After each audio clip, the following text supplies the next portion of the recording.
sur l'entrepreneuriat et la place des femmes dans le sport. Alors, je me présente rapidement. Je suis Rachel Soumbou, journaliste, et je suis honorée d'être aujourd'hui votre maîtresse de cérémonie pour la 2e année consécutive. Et je tiens par la même occasion à remercier toute l'équipe du collectif Femmes Unies, ainsi que les sponsors de la GIFA 3, Orange Money, Canal+, et tous les partenaires. Merci pour la confiance que vous nous témoignez.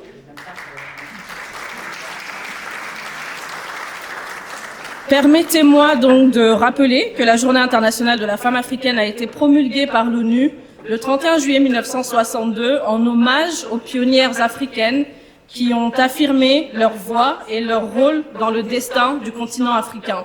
Et nous retiendrons notamment le nom de Madame Awa Keïta qui a joué un rôle clé dans cette démarche.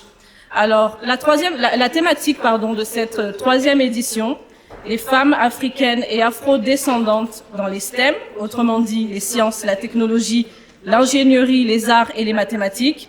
Permettez-moi également de vous préciser que nous parlons de STEM avec un A, mais que cette année, l'accent est porté sur les STEM, S-T-E-M, moteur des grandes transitions, sans oublier bien entendu que l'art demeure le souffle de toute innovation. Si vous êtes prêts à célébrer, je vous invite vraiment à les applaudir.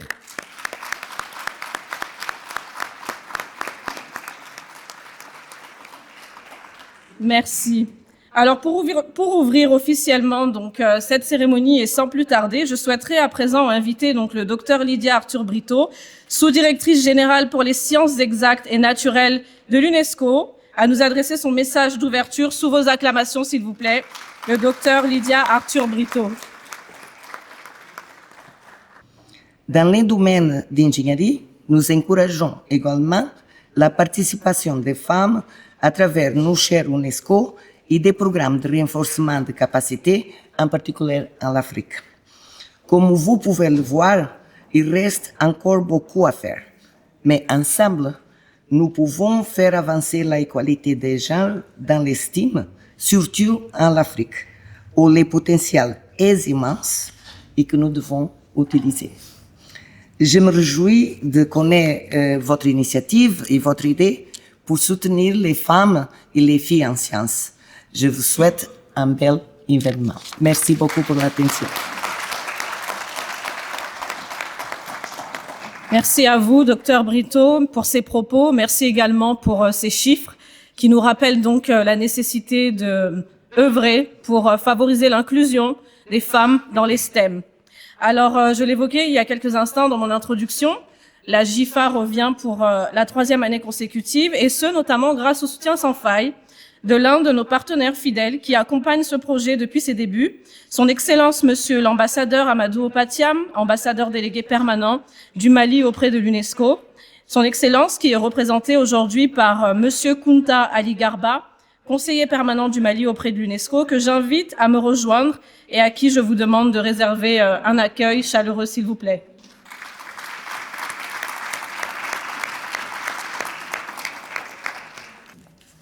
Je voudrais anticiper un peu sur la résolution, n'est-ce pas, des panels, les recommandations qui peuvent sortir du panel, en proposant déjà, n'est-ce pas, ces éventuelles recommandations qui pourront être enrichies. Ainsi, nous souhaitons que les acteurs et décideurs, en termes de projets concrets, puissent, pour que le STEM puisse être une réalité, de multiplier des bourses d'excellence pour que les jeunes filles et africaines afrodescendantes accroissent leur expertise en STEM. Organiser des projets et programmes de diplomatie scientifique et encourager la coopération académique pour le séjour scientifique des jeunes femmes diplômées.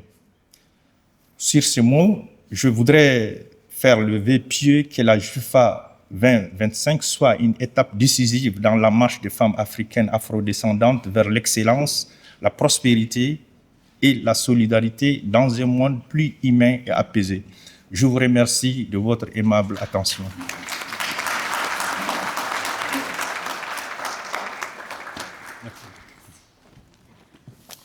Merci à vous, Monsieur Kounta Ali Garba. Merci également donc à son Excellence, Monsieur l'ambassadeur Amadou Opatiam, ainsi qu'à toute la délégation permanente du Mali, auprès de l'UNESCO de porter avec nous cet événement depuis 3 ans.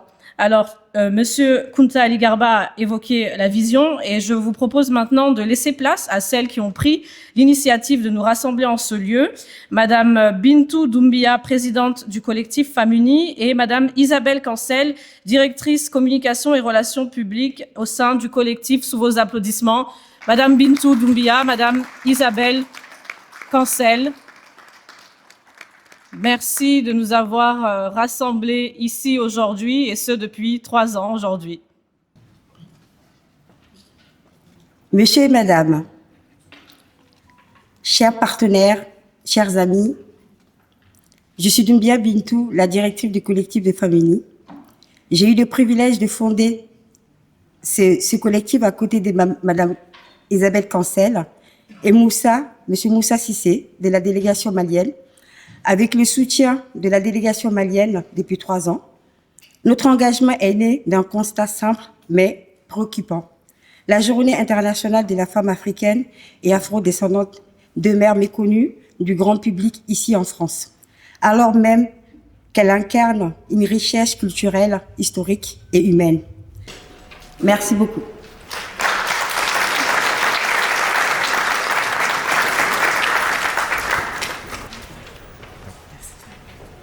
Bonjour à tous. Après les mots inspirants de Madame Brito, de Monsieur Garba et Madame Doumbia, je suis honorée de prendre la parole. Merci à tous d'être là. Je suis Isabelle Cancel, je suis donc la directrice de la communication et des relations publiques de l'association. Et mon rôle aujourd'hui m'a permis de voir grandir ce beau projet qui est la GIFA, car vous voir réunis aujourd'hui montre que nous portons un bon projet et que aujourd'hui vous commencez à parler de la GIFA et c'est très bien. Je tenais aussi à saluer la délégation mahoraise qui, pour la seconde fois consécutive, nous suit et nous soutient. Et nous sommes honorés de vous voir et encore merci d'être là. Pourquoi je salue la Mayotte? Parce que moi-même je suis originaire des Outre-mer et il était important pour moi de pouvoir valoriser aussi les afrodescendants, car les femmes africaines ne sont pas uniquement en Afrique, mais il y a aussi des femmes afrodescendantes, des femmes afro-caribéennes partout dans le monde. Il est important de leur donner leur place aujourd'hui au sein de l'UNESCO en tant que femmes scientifiques. Encore merci à vous d'être là et je vous souhaite de passer une belle journée et à très bientôt. Merci.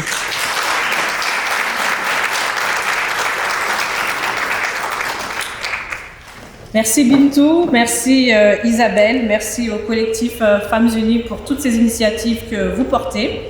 Alors, nous vous l'avons annoncé via nos communications, cette édition de la GIFA a le privilège d'être placée sous le haut marrainage de Son Excellence Madame la Première Dame de la République du Sénégal, Madame Marie Koné Faye, et nous sommes très honorés de son appui qui donne à nos actions un poids symbolique fort.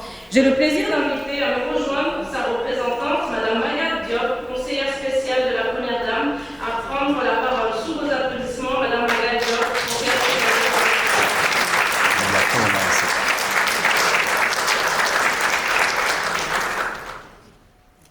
Elle voudrait aussi s'adresser aux jeunes filles, ici et ailleurs. Croyez en vos rêves, osez les sciences, osez l'innovation, osez changer le monde. Car l'avenir de l'Afrique et du monde ne pourra se construire qu'avec vous et grâce à vous. Madame Bintou Doumbia, présidente du collectif des Femmes Unies. Madame Audrey Azoulay, directrice générale de l'UNESCO. Madame Rokhaya Diatta, présidente d'honneur de l'Association de solidarité internationale. Monsieur Jean-François Diatta, DG de la société Assemben Conception. Au nom de son Excellence Madame Marie Koné Faye, Première Dame du Sénégal, je vous remercie vivement de nous avoir reçus à l'UNESCO pour la GIFA 2025. Chères toutes et tous, merci pour votre aimable attention.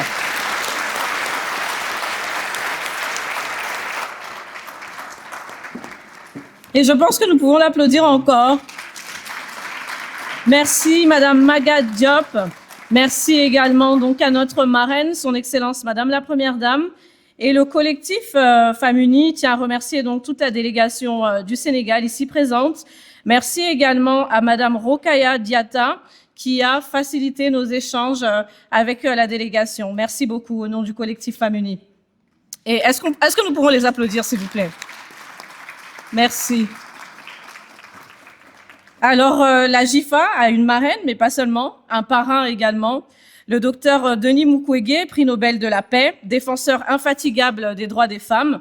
Nous allons à présent donc écouter le message qu'il a tenu à nous adresser, ne pouvant être présent parmi nous pour des questions d'agenda. Je vous propose de visionner. À l'occasion de la Journée internationale de la femme africaine, qui est dédiée à la reconnaissance du rôle et des contributions des femmes dans divers domaines, nous tenons à exprimer que les femmes portent avec bravoure l'Afrique sur leurs épaules. Elles sont non seulement les piliers de la famille, mais aussi de leur communauté. Malgré leur rôle de premier plan dans l'éducation, la santé, l'économie et leur contribution comme actrices du changement sociétal et de la paix, les discriminations et les violences en tout genre ne leur permettent pas encore de réaliser pleinement leur potentialité et de participer significativement à toutes les questions d'intérêt général. Nous appelons donc à lutter contre toutes les discriminations sexistes et combattre les violences sexuelles et basées sur le genre.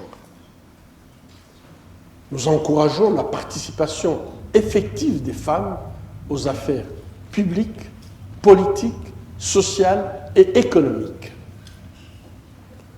Nous soutenons toutes les initiatives visant à l'égalité des sexes, en droit et dans les faits, et à l'autonomisation et à l'entrepreneuriat des femmes pour contribuer au bien commun et au progrès partagé.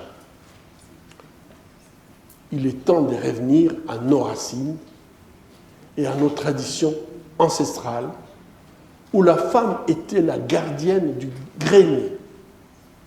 Elle gérait et distribuait les richesses en veillant à ce que personne ne soit exclu. Il y a urgence à ce que les hommes se joignent au combat que les femmes mènent depuis des décennies pour sortir du paradigme de la domination machiste et embrasser une masculinité positive qui permettra à chacun de s'épanouir dans une complémentarité positive qui bénéficiera à toute la société. Je gage que cette journée permettra de sensibiliser les décideurs politiques et institutionnels, mais aussi la société dans son ensemble, pour que les femmes africaines, notre ressource la plus précieuse, puissent enfin vivre à l'abri de la peur et de la violence, et jouir pleinement de leurs droits et de leurs libertés fondamentales. Je suis convaincu que l'Afrique est le continent du futur. Et les femmes seront en première ligne pour consolider le décollage de nos sociétés qui aspirent au changement, au développement et à la paix. Merci. Merci donc à notre parrain, le docteur Mukwege, pour ces mots inspirants. Alors, sans plus tarder, donc, je propose que nous puissions poursuivre avec le premier panel. Comment bâtir aujourd'hui un écosystème réellement favorable aux femmes africaines dans les STEM? Quels engagements concrets pouvons-nous prendre pour accélérer ce changement? C'est précisément donc l'objet de cet échange qui va suivre, et j'aimerais donc introduire la modératrice qui va conduire ce moment. Madame Bridget Ugwe est journaliste franco-nigériane et chef d'édition au sein de la chaîne panafricaine Africa News. Elle est également reporter et modératrice de panels internationaux. Elle a interviewé des personnalités de premier plan et accompagne la jeunesse africaine à travers son engagement associatif et son programme Shine Your Light Coaching. lauréate du programme Young Leader de la French African Foundation, Madame Bridget Ougoué incarne une nouvelle génération de voix qui porte haut l'Afrique et la diaspora. Je vous demande s'il vous plaît de l'accueillir chaleureusement, Madame Bridget Ougoué, pour ce premier panel. La place des femmes dans les STEM, c'est une thématique qui est cruciale pour l'Afrique. À l'heure où l'innovation, le numérique sont en train de transformer nos sociétés, on comprend que l'inclusion des femmes dans ces filières, c'est pas seulement une question d'égalité des chances, c'est devenu un véritable enjeu de développement économique, c'est devenu un enjeu de justice sociale et de compétitivité à l'échelle mondiale. D'où l'importance d'encourager cette inclusivité. Et les femmes qui m'accompagnent sur ce panel, elles en sont convaincues, et bien plus que d'en être convaincues, elles en ont fait leur cheval de bataille. Je vais vous demander de bien vouloir accueillir, et alors que je vous appelle, je veux bien que vous me rejoigniez sur scène, s'il vous plaît. En Afrique, on a vraiment besoin des femmes en sciences, parce qu'il y a toute une perspective qu'on perd si on a ces femmes scientifiques représentées. Donc c'est pas seulement une question de féminisme, si on veut, c'est vraiment une question beaucoup plus fondamentale pour la société et en particulier pour le développement du continent africain. Un des programmes que moi j'ai lancé ici en France, ça s'appelle le programme Redline pour accompagner près de 10 000 jeunes filles et lycéennes, première terminale sur les sujets d'IA et de cybersécurité. Pourquoi? Parce que plus de 70% des métiers de demain seront autour de ces sujets-là, l'IA et la cybersécurité.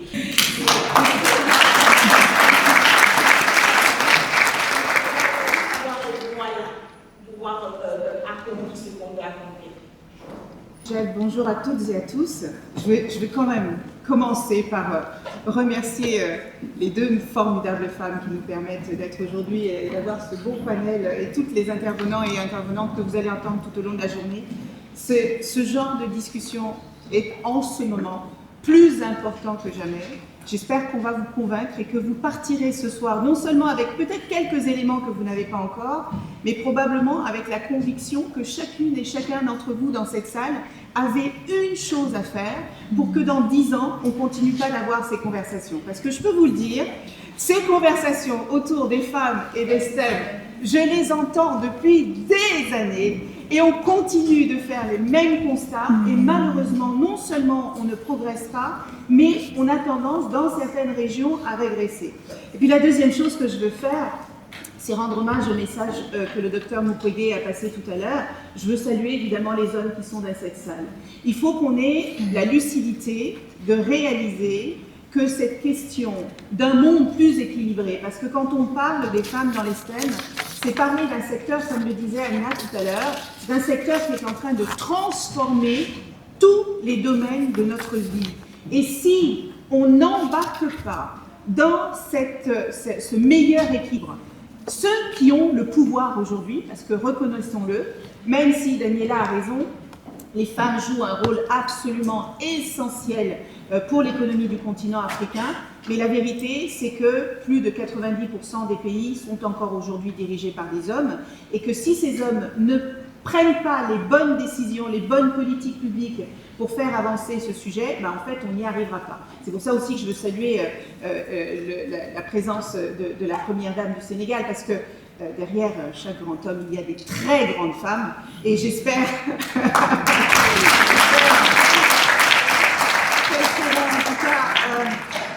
si, et je veux là saluer et remercier les hommes qui sont dans cette salle, si les hommes ne se rendent pas compte que le fait que les femmes demandent à participer à la construction du monde, ça ne leur enlève ni leur virilité, ni leur puissance, ni leur intelligence, mais que peut-être ça va nous rendre tous collectivement plus intelligents, on n'y arrivera pas.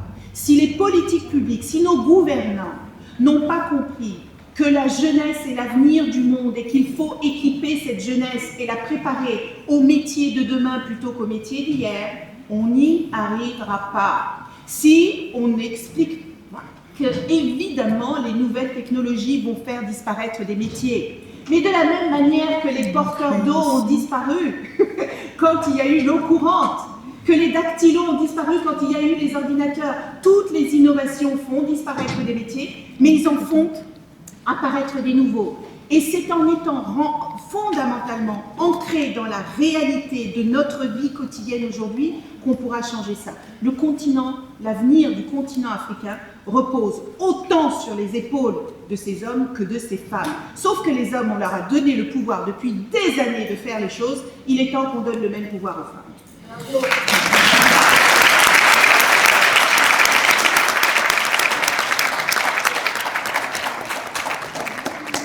On veut lever un espèce de réseau d'entraide internationale de toutes ces femmes qui sont de véritables combattantes pour qu'on arrive à une masse critique et qu'on puisse substituer de nouveaux stéréotypes.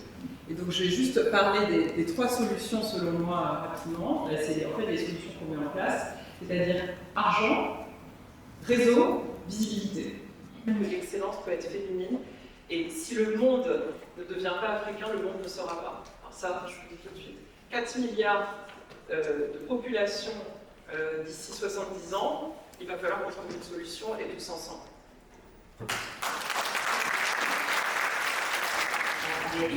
Et nous avons appris 3 jours à des filles qu'est-ce que c'est l'IA, qu'est-ce que c'est la sécurité, comment faire un projet, qu'est-ce que c'est l'entrepreneuriat féminin et comment faire un projet ensemble. Donc les filles étaient dans les groupes de 5 et au bout de 3 jours, elles ont pitché des mois de parents qui étaient très très fiers. Et pendant que les enfants nous apprenaient, ils étaient dans la piscine à apprendre à faire l'IA et à construire un modèle de business. Et les parents apprenaient aussi pourquoi c'est important que la fille fasse ces métiers-là, quelles sont les opportunités, comment ils peuvent vraiment les épauler, les aider. Donc c'est quelque chose qui est en pilote. Et comme ça a très très bien marché, non seulement nous voulons le refaire en France, mais aussi en Afrique. Parce que comme on dit, en Afrique, il faut savoir qu'en 2040, je pense qu'il y a 1 personne sur 4, c'est une personne africaine. Ça veut dire 1 personne sur 8, c'est une femme africaine. Et je pense que c'est une piscine de talents inouïs. Et je pense que c'est ça la solution de demain. C'est ces talents féminins qui est en train de grandir en Afrique. Et je suis sûre qu'il y a beaucoup d'avenir positifs qui viendront de là. Merci.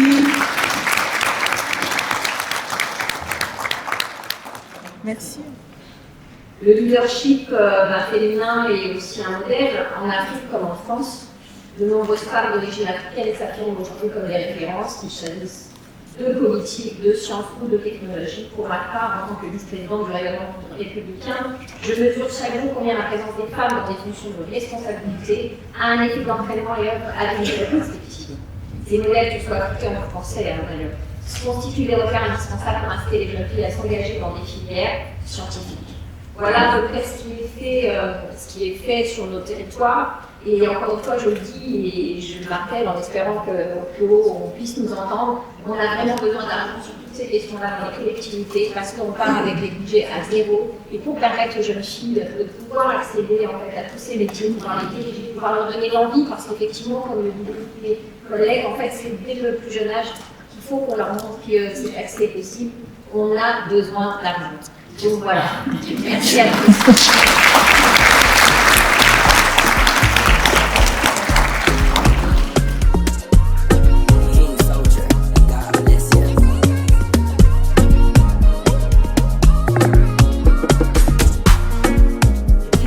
Je suis Aminata Konateboun et cette année, je suis membre du collectif Femmes Unies. Donc l'année dernière, j'étais panéliste.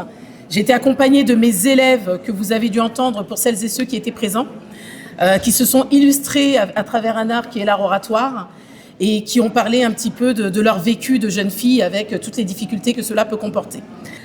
Alors j'ai l'honneur et le plaisir de remettre le prix de la GIFAT 2025 Femmes dans les STEM à 5 femmes.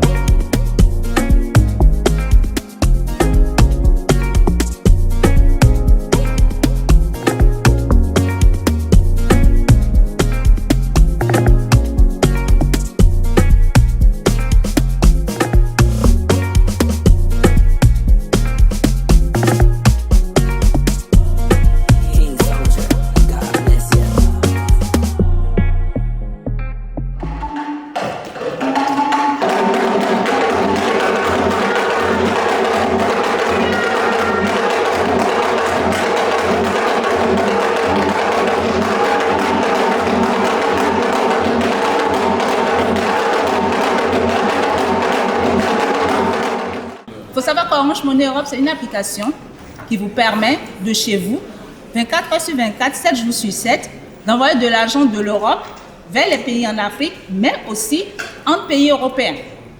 D'accord? Et dans cette application, l'installation elle est gratuite. C'est une application qui est simple à installer et qui vous permet de chez vous, de votre canapé, de transférer de l'argent de chez vous vers vos parents qui sont même dans les zones rurales en Afrique. Et la particularité d'Orange Money Europe, c'est que c'est un transfert d'argent en fait qui est simple, qui se passe en toute sécurité et en plus, vous pouvez joindre vos parents directement dans les pays, quel que soit l'endroit où ils se trouvent. Et Orange Money, avec tout ça, en fait, soutient beaucoup d'événements. Et puis, merci à notre partenaire Orange Money Europe et à tous les partenaires. Et on a besoin de vous encore l'année prochaine. Merci à notre partenaire sponsor Orange Money. Je pense que le message est passé. Téléchargeons l'application. Merci. Est-ce que nous pouvons applaudir Madame Curvin Goulambe?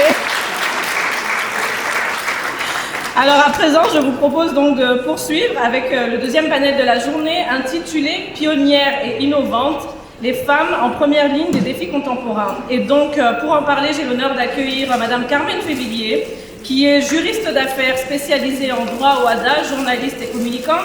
Carmen incarne une nouvelle génération de femmes africaines multidimensionnelles au carrefour du droit, des médias et de la diplomatie économique. Fondatrice et productrice de contenu médiatique innovant, elle œuvre au quotidien à valoriser la voix et les talents de l'Afrique sur la scène internationale. Et je vais vous demander un tonnerre d'applaudissements pour Madame Carmen Févillier, modératrice du panel 2. Bienvenue Carmen, merci d'être avec nous.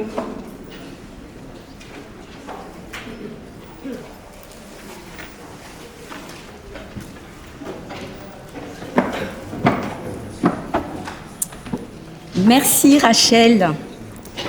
C'était trop long et c'était waouh, je ne me suis pas reconnue. Et donc bonjour à tous et donc merci d'être là pour cette deuxième table ronde. On va parler des pionnières, on va parler des innovations. Énormément de choses sur la partie alimentaire mais également cosmétique. Et c'est en ce sens que c'est intéressant, c'est que nos plantes sont une vraie richesse qui nous permettent d'innover dans les sciences, dans la technologie, l'agroalimentaire et tout ce que l'on aussi. Qu'est-ce qui a motivé votre engagement et qu'est-ce qui est souvent perçu comme difficilement accessible aux femmes? Bonjour à tous. Merci en tout cas pour votre invitation. C'est l'honneur pour moi. Je vous en prie. Bon, comme vous avez entendu, je m'appelle Dr Mariana, spécialiste sur les énergies nucléaires, spécialement sur les installations solaires, les éoliennes, les batteries, les stockages d'hydrogène. En haut, le storage d'hydrogène, c'est tout ce qui est bilan combustible, tout ce qui est électricité visuelle. Pourquoi je suis passionnée par ce domaine? Oui. Simplement parce que je viens d'un pays dont l'accès à l'électricité, c'est un luxe. Donc je me suis dit, Mariama, je dois faire partie de ce continent, de mon pays, pour remédier ces problèmes, ces grands fléaux. C'est un fléau, justement, un fléau, oui. L'Afrique souffre d'électricité. Donc j'espère être parmi les gens qui seront en train de bâtir cette Afrique pour avoir une énergie autonome, propre et durable. Merci beaucoup, docteur. Vous avez quelque chose à ajouter pour les freins, Très rapidement, parce qu'on va passer la parole au public, je vous prie. Les freins, c'est chaque jour. Les freins, on l'a dit tout à l'heure, c'est les financements. Vous savez, dans toute cette salle, je sais que chaque Africaine a au moins 10 projets dans sa tête. Même plus, hein. Je répète, une femme africaine est née avec des projets.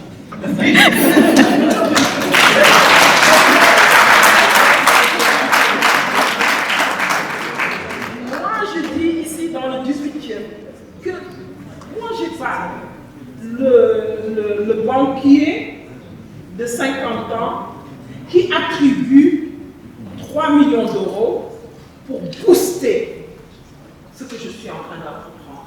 Mais ce n'est pas pour ça que je vais laisser tomber. Je me battrai tout en temps qu'on me dit non, je dis que alors la source c'est là. Réfléchissons autrement. N'attendons pas. Commençons. Moi j'ai commencé par du bénévolat parce que j'étais en congé de maternité. Aujourd'hui je paie des salaires. C'est une association employeuse. C'est-à-dire que... Bravo. C'est-à-dire que nous, tant qu'on attend des autres, rien ne bougera. C'est ça, cette jeunesse africaine, qui est là-bas et qui connaît le prix de l'or au niveau du monde. Voilà. Une jeunesse africaine très impliquée. Merci Madame Beng, très passionnée par son domaine.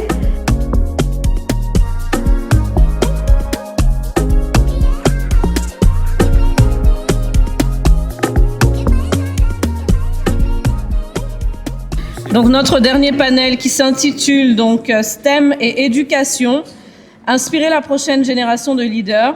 Et donc pour en parler, je vais introduire notre modératrice de ce troisième panel. Donc c'est une journaliste qui va donc modérer cette discussion. Et je vous demande s'il vous plaît de l'applaudir chaleureusement, Madame Ekia Badou, pour le troisième et dernier panel de cette journée. Merci beaucoup. Bonjour à tous.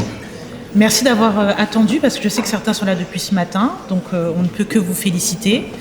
Et voilà, là on a le panel à jour. J'ai pu faire connaissance légèrement avec les 3 femmes qui vont arriver et franchement, elles méritent vos applaudissements avant même que je les présente. Pour moi, vraiment l'avantage de faire des études, s'il y a un avantage, parce que pour moi, tous les parcours, c'est vrai.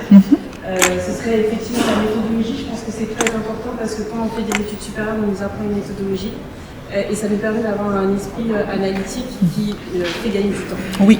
Et je l'ai constaté aussi bien dans la finance, parce que dans la finance, moi je fais la gestion de risque sur des devises. Il fallait aller vite, on gérait des millions, donc il ne fallait pas se tromper. Donc il fallait bien analyser et on n'avait pas 10 ans non plus pour analyser des milliards de données. Mais dans la cosmétique, c'est la même chose. En fait, quand on essaye de créer une formule, que ce soit pour le skincare, du haircare, on a 1 milliard de possibilités pour une combinaison. Donc, en fonction du cahier des charges qu'on va nous imposer, il faut avoir un certain esprit analytique. On n'a pas non plus 10 ans pour créer une marque de cosmétique, en général, on a 1 an. Donc, il faut aller vite, droit au but, et pour ça, il faut une méthodologie, et il faut savoir prendre les meilleures options, savoir très vite arbitrer. Donc je pense que en tout cas pour ma part, les études supérieures m'ont appris à avoir cette facilité à trier les informations, à retenir les bonnes et du coup à aller vers mon but. Est-ce que vous avez eu l'impression, quand vous êtes venu du Cameroun faire vos études, même avant le secondaire, est-ce que vous avez l'impression que ce que vous avez appris ici a changé un peu la destinée de votre métier? Vous auriez pu apprendre la même chose au Cameroun ou pas? Alors, il me semble que scientifiquement, tous les 7 ans, le corps évolue. Donc, je pars du principe que l'environnement dans lequel on se trouve influe énormément. Et les personnes que nous côtoyons aussi.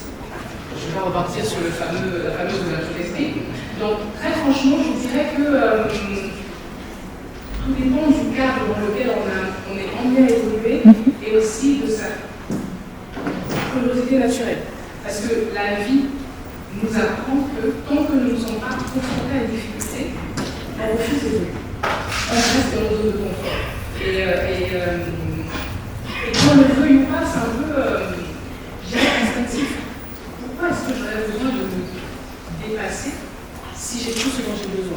Et je vais me permettre de tout s'attarder, c'est que j'avais entendu parler d'une histoire il y a quelques années d'une jeune fille qui a commencé à parler à l'âge de 5 ans. Et ses parents se demandaient si elle n'avait pas un problème. Et il y a un psychologue qui est venu un peu observer l'environnement de la jeune fille. Et il a réalisé qu'en fait, sa famille qui était très élevée, mais bon, ça c'est un détail, en tout cas sa famille devançait à chaque fois la moindre de ses enfants. Ce qui fait que, pourtant cette jeune fille avait besoin de parler, le jour où elle s'est exprimée d'une manière très, très distincte, c'est quand elle a eu un besoin. Et je me suis dit, mais en fait, on peut avoir un environnement, tout ce qui a été adapté, toutes les chances, toutes les possibilités, tant que nous ne sommes pas confrontés à quelque chose qui nous sort de notre zone de confort, on va évoluer, créer, innover, construire pour construire. Moi, c'est vraiment en fait cet élément-là qui, je qui me permet de dire que je ne sais pas si, par rapport au cadre que j'ai eu en France et celui que j'aurais eu au Cameroun, j'aurais évolué de la même manière. Mais une chose est sûre, j'aurais forcément évolué, j'aurais forcément créé et j'aurais forcément rencontré des personnes exceptionnelles. On va vous applaudir pour ça. Combien d'hommes sous vos ordres? Combien d'hommes? J'ai 20 personnes, je dirais 15 hommes, à peu près. Et les filles on applaudit. C'est des postes administratifs. J'ai 2 ingénieurs que j'ai réussi à recruter. Et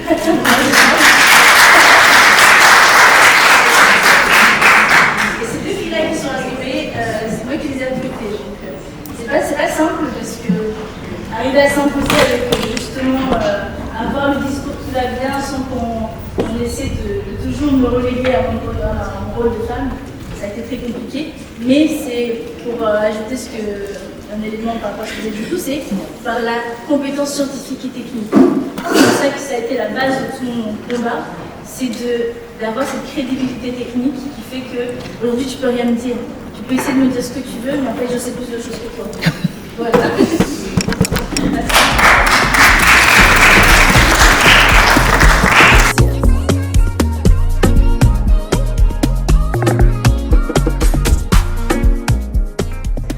Et je voulais surtout remercier mes collègues, parce que ça fait des mois et des mois qu'on travaille sur ce projet-là.